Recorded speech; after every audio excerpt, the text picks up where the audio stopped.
শ্রদ্ধেয় সমবেত গৌর ভক্তবৃন্দগণ, রায় রামানন্দের দাস, রাধা ঠাকুরানীর দাস, এহেন সকল কৃষ্ণ অনুরাগী অনুরাগিনী গৌরপ্রিয় গৌরপ্রিয়াগণের চরণে অনন্ত কোটি কোটি ভক্তি শ্রদ্ধাঞ্জলি সহ ভক্তিপূর্ণ দণ্ডবত প্রণাম নিবেদন করি শুরু করলাম হরি কথা, গৌর কথা, কৃষ্ণ কথা।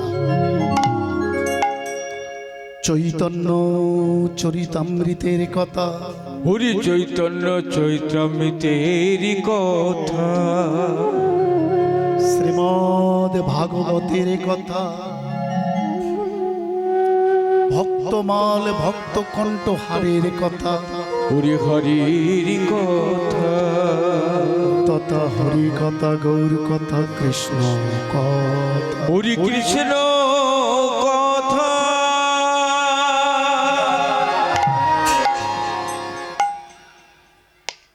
হরি কথা, কৃষ্ণ কথা, গৌর কথা। আস্তে আস্তে আস্তে এই যে আমি বললাম আমি বলবো হরি কথা, এই যে আমি বললাম আমি বলবো কৃষ্ণ কথা, এই যে আমি বললাম আমি বলবো গৌর কথা। এই যে আমিত্ব, এই যে দম্ভ, এই যে অহংকার, আমি বলবো আমি বলবো আমি বলবো, এ কথা শুনে দূর থেকে শ্রী শ্রী পরমহংসদেব ঠাকুর রামকৃষ্ণদেব বললেন, আরে এ কেলি নরেন এলি বুঝি?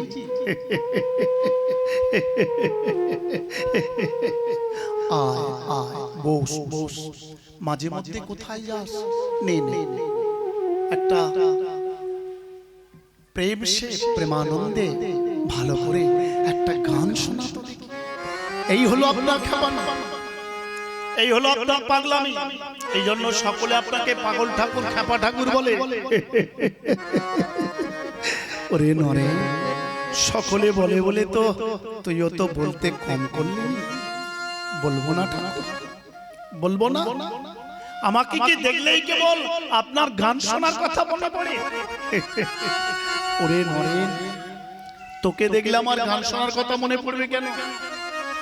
তুই তো নিজেই অগণিত ভক্তবৃন্দের সম্মুখে মাথা উঁচু করে দুটো হাত তুলে চিৎকার করে গলাবাজি করে বললি, আমি হরি কথা বলবো, আমি কৃষ্ণ কথা বলবো, আমি গৌর কথা। ওরে নরেন, বলি বলি মনে করি বলা কথা এত সহজ নয়। বলি বলি মনে করি বলা কথা এত সহজ নয়।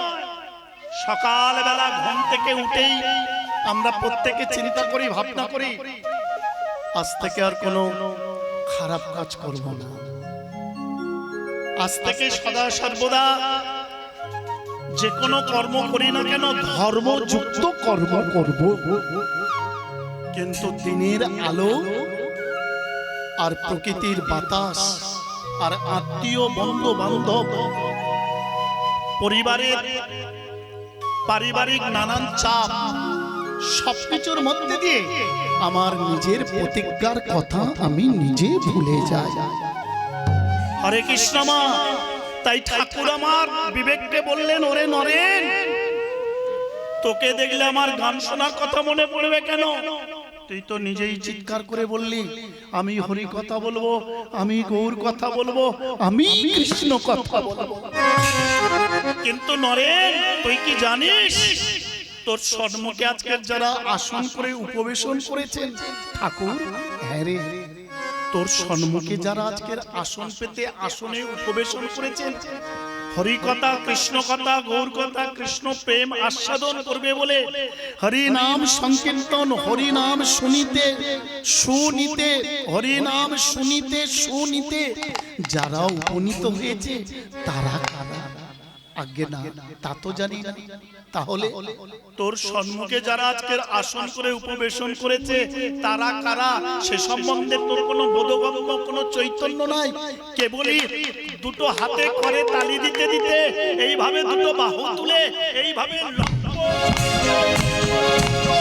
দিতে দিতে তুই যে বললি আমি হরি কথা বলবো, আমি কৃষ্ণ কথা বলবো, আমি গৌর কথা ঠাকুর, হ্যাঁ রে, যখনই কোনো পাত্রেতে জল ঢালবি, রাধে রাধে, ঢালার আগে 7 বার ভাববি রে, যে পরিমাণ জল ওই পাত্রেতে তুই ঢালতে চলেছিস, ওই পরিমাণ জল ওই পাত্রেতে ধরবে কিনা। হরে কৃষ্ণ, হরি বল। ঠাকুর রামকৃষ্ণদেব বলছেন, বিবেক, যখনই কোনো পাত্রেতে জল ঢালবি, ঢালার আগে 7 বার ভাববি রে, যে পরিমাণ জল তুই ওই পাত্রে ঢালতে চলেছিস, ওই পরিমাণ জল ওই পাত্রেতে ধরবে কিনা। তা না হলে তুই ঢেলে যাবি, উপচে যাবে রে নরেন, উপচে যাবে। ঠাকুর, হ্যাঁ, তোর সম্মুখে যারা আজকের গৌর প্রেম হরি নাম শুনিতে আসনে উপবেশন করেছে, তারা কারা সে সম্বন্ধে তোর কোনো বোধগম্য, কোনো চৈতন্য নাই। ঠাকুর, এরা কারা, এরা কারা? আপনারা যারা হরিবাসরে বসেছেন, আস্তে আস্তে আস্তে খুব মন দিয়ে শুনবেন এই কথাটা। আপনারা যারা হরিবাসরে বসেছেন, আপনারা প্রত্যেকের বিবেককে প্রশ্ন করুন, আমি কে, আমি কোথায় ছিলাম, আমি কোথায় এসেছিলাম, আমি কোথায় আছি, আমি কোথায় যাব, কখন যাব, কোন পথে যাব। হরিবাসরে বসেছেন, যদি হরিবাসরের মতো যদি না বসেন, আপনার বসে থাক, ও মায়েরা, আজকে দুপুরবেলা যা অন্নকূট হয়েছে, আমার 14 পুরুষের সৌভাগ্য আমার দর্শন হয়েছে। আসল খাওয়া দাওয়া বেশি হয়ে গেলে না, মানুষের একটু সবকিছু উল্টো পাল্টা হয়ে যায়। সকাল হতে সন্ধে কেবল খাওয়া, তো অনেক কিছু পেয়ে গেছে, এখন আর কিছু পাওয়ার দরকার না। শুধু বসে বসে ভাবুন, আমি কে, আমি কে, আমি কোথায় ছিলাম, আমি কোথায় এসেছি। আপনি বলতে পারেন বড় মা আপনি কে? এদিকে দিদি ভাই আপনি বলতে পারেন আপনি কে? দিদি ভাই যিনি মোবাইল নিয়ে বারবার এদিক ওদিক চকমক চকমক করছেন, এখন মোবাইল হলো সকলের কাছে সবথেকে সবার, যার কাছে যত বড় মোবাইল তিনি তত বড় মনের মানুষ। বলো রাধা রানী কি, বলো শ্যাম সুন্দর কি, বলো নন্দ লালা কি, বলো বাঁকে বিহারি কি। কীর্তন শুরু করার প্রসঙ্গে আগেই বলেছি,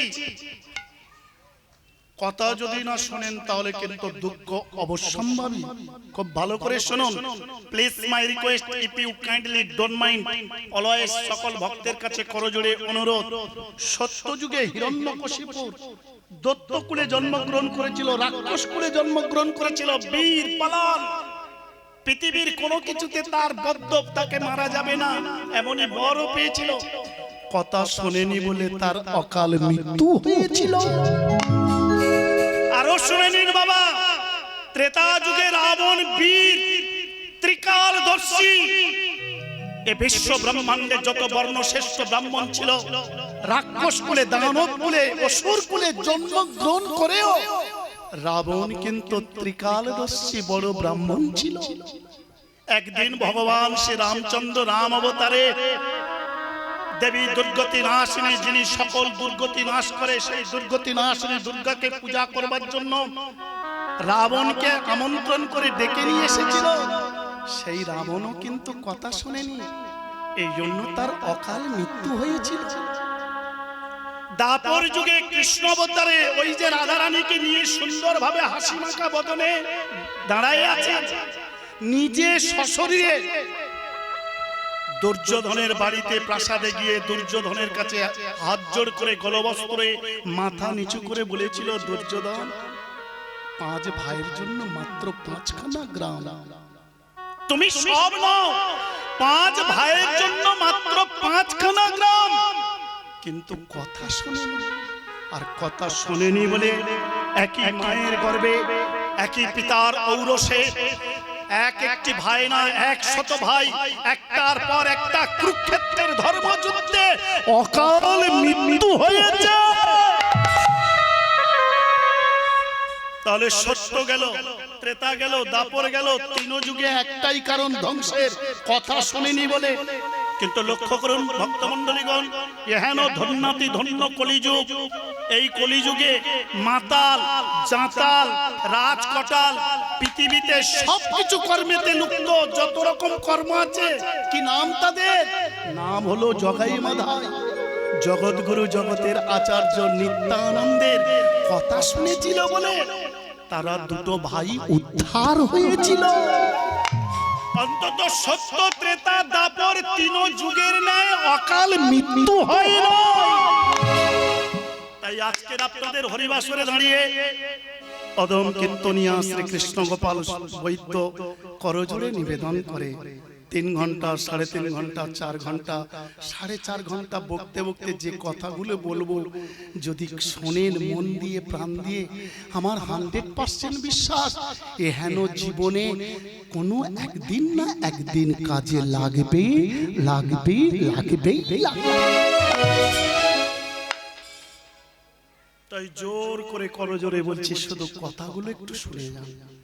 উৎসব শুরু থেকে অনেক চিন্তা, অনেক ভাবনা, অনেক কিছু অনুষ্ঠান হয়ে গেছে। অন্নকূটের মহাপ্রসাদ পেয়েছেন, কর্তৃপক্ষগণ সামলাতে পারেনি, গেট ভেঙে প্রবেশ করছে। আরো আমার 14 পুরুষের ভাগ্য ভালো, একজন ব্যক্তির নাম শুনলাম, কি জানো, ওই ভিজিটিং কার্ডে লেখা আছে কল্যাণ, কল্যাণ কমল, কমল নায়ক বাবু। আমার শুনে খুব ভালো লাগলো। আজকের অন্নকূট কেন, এন উৎসব যে প্রাঙ্গণে চলছেন, সেই প্রাঙ্গণে স্নান দিয়েছেন। আবার তিনি কথা দিয়েছেন, আপনারা জায়গা দেখুন, আমি যতটা পারবো দেব, প্রয়োজনে সম্পূর্ণটা দেব। হরে কৃষ্ণ, হরে বল। এন ভক্তের চরণে অধম কীর্তনিয়া শ্রীকৃষ্ণ গোপাল বৈদ্যের কোটি কোটি ভক্তিপূর্ণ প্রণাম। আমার স্বপ্নে পাওয়া বালগোপাল, আপনাদের এখানে বিগ্রহ আছে, ঠাকুর আছে, তবু ওকে আমি বগলে করে পাজা করে নিয়ে এসেছি। কেন? আমি যেখানে যাই, সে কোনো উৎসবে যাই, কোনো ঠাকুর বাড়ি যাই, তীর্থেতে যাই, ওকে পাজা করে নিয়ে আমাকে বয়ে বেড়াতে হয়। কেন? এ আমার স্বপ্নে পাওয়া বিগ্রহ। বৃন্দাবনের বাঁকে বিহারী মন্দিরের অপোজিটে এক লালাবাবু দোকানদার কৃপা করে, দয়া করে স্বপ্নাদেশে আমার হাতে তুলে দিয়েছেন। আবার ওনার দেশে আমি যেখানে যাই সর্বত্র নিয়ে যাই। কিন্তু গত বছর আপনাদের হরিবাসরে এসেছিলাম, কোনো একটা কারণবশত আমি ওকে সঙ্গে নিয়ে আসতে পারি না, তার জন্য আমি দুঃখিত। কিন্তু এবছরে নিয়ে এসেছি। আপনারা জানেন না, অনেকের যাদের বাচ্চা হয়েও হয় নাই, হয়েও থাকে নাই, আবার আদৌ হয় নাই, হওয়া কাজ হয় নাই, আপনারা মন দিয়ে ওর কাছে প্রার্থনা করুন, সব দুঃখ জানান। আমার বিশ্বাস আপনাদের নিশ্চয়ই কৃপা হবে। উলুধ্বনি জয়ধ্বনি নিতাই গৌর প্রেমানন্দে হরি হরি হরি বল, হরি বল, হরি বল। ও গৌরাঙ্গ চাঁদের মনে কি ভাবয় দিল,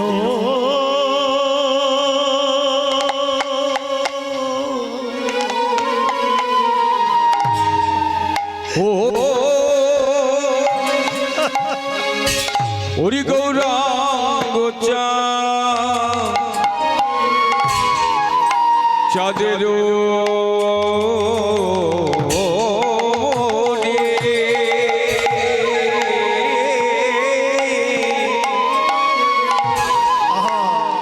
আহা কি ভাবই উঠিল রে,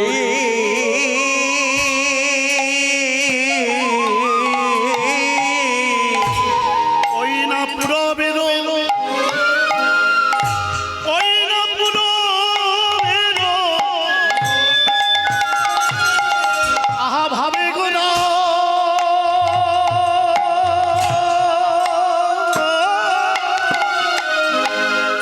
মাগো সুরধ্বনি তীরে আসি দাঁড়ালো।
সুরধ্বনি তীরে দাঁড়ালো দাঁড়ালো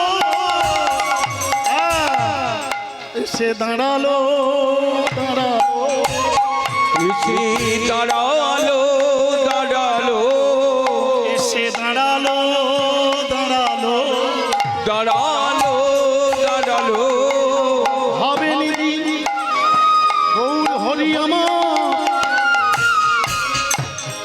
এসে দাঁড়ালো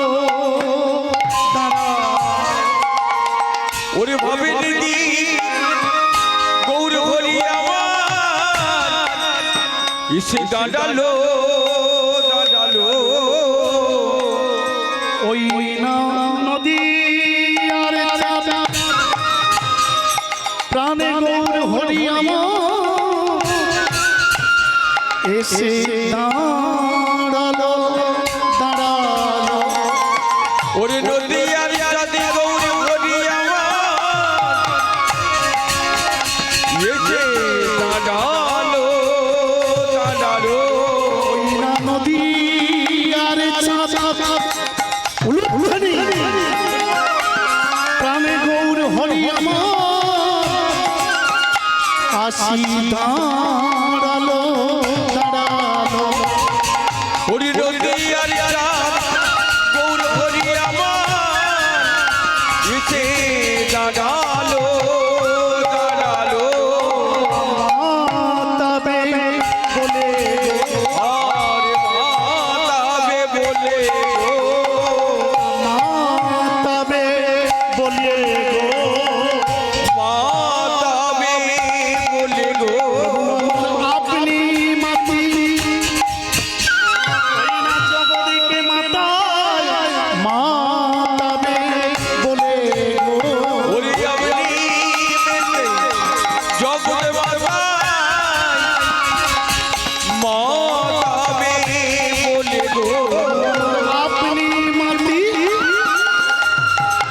জগদীকে মাতায় মাতাবে বলে ওই আপনি জগৎ মাতায় মাতাবে বলে গো যেন পরিশন করে পরিসর করে গো যেন পরিশন করে পরিসর করে গো নদী আলো ভগ্নে হয়ে প্রভু আমার পরিশন আরে নদী আর নদী গোরা পরিসর করে গো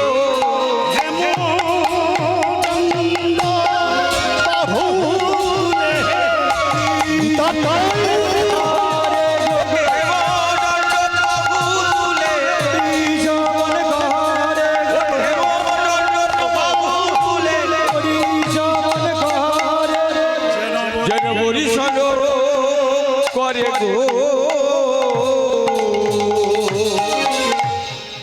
কীর্তনের চূড়ামণি আস্তে যিনি কীর্তনের অভিনয় মন দিয়ে কথাগুলো শুনবেন অনেক লীলা কীর্তন আপনারা শুনেছেন বহু বড় বড় কীর্তনিয়ার শ্রীচরণ লাভ আপনারা করেছেন এই জগতে সারা পশ্চিমবঙ্গে কেন সারা ভারতবর্ষে বিশ্ব ব্রহ্মাণ্ডে যত কীর্তনিয়া আছেন আমি কিন্তু তাদের কারোর পদঙ্গুলির নখাগ্রের যোগ্যতা নই আমার মধ্যে না আছে প্রেম না আছে ভক্তি না আছে শ্রদ্ধা যদি বলেন প্রেম ভক্তি কিছু নাই তাহলে এসেছো কেন কৃষ্ণ গোপাল শুধু আপনারা গৌর ভক্তবৃন্দগণ আপনারা কৃপা করে এই রাত্রি 9টার পরেও বসে আছেন তাই আপনাদের চরণে কৃপা পাথেয় করিয়া আমি বিস্তার করিব সেই অগম্য গৌর কথা কৃষ্ণ কথা আমি জ্ঞানহীন বিবেকহীন ভক্তিহীন শ্রদ্ধাহীন আপনাদের সম্মুখে দণ্ডায়মান শুধু গৌর প্রেমকে আস্বাদন করব করাবো আর গৌর প্রেম সাগরে অবগাহন ডুব দেব আর দেয়াবো এই জন্য আপনাদের সম্মুখে হয়েছি